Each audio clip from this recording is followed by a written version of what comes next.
Yeah, I'm John Cordingly.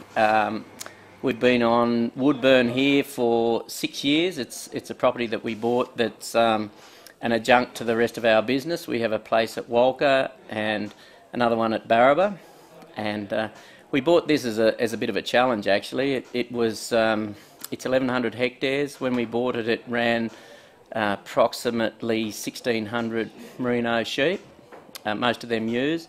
The offspring was taken off every winter to survive, so they were taken and put on oats onto another part of the country at Stanthorpe. There's been quite a lot of development required. We've done some regrowth control. Unfortunately, we went into the program and we repastured it all. Initially, we put ryegrass right across it, which in hindsight was not the best thing we could do, but you don't learn all these things first up.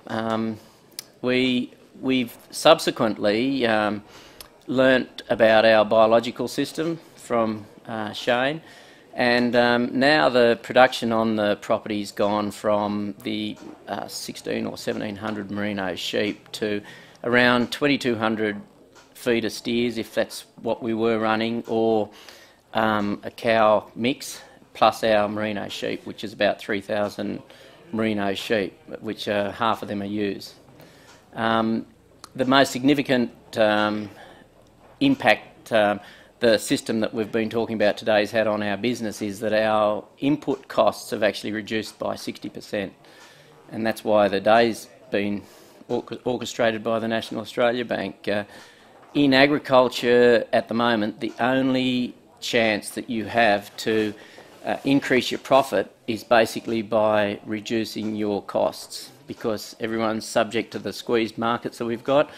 Our cattle prices are pretty much similar to what they were 15 years ago, and our costs now are our only option left. We run this property without staff. We have a watering system on it that I get a text every morning that tells me all my troughs are full.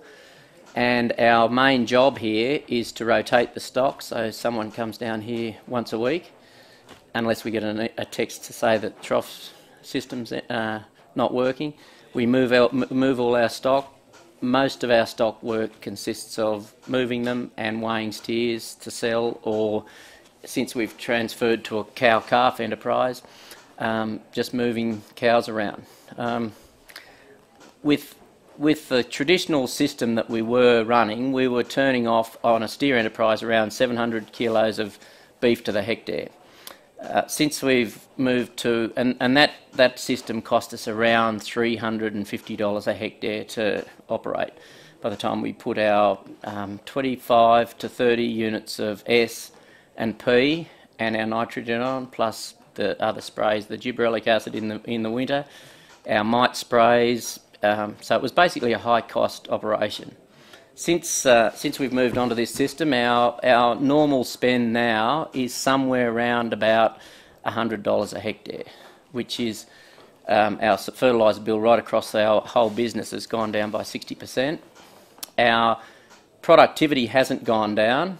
We run a few less stock, but we put on more beef per hectare with the ones per beast, which is a similar amount per hectare. We're still sitting on around 750 kilos of beef gain per hectare on our steer operation.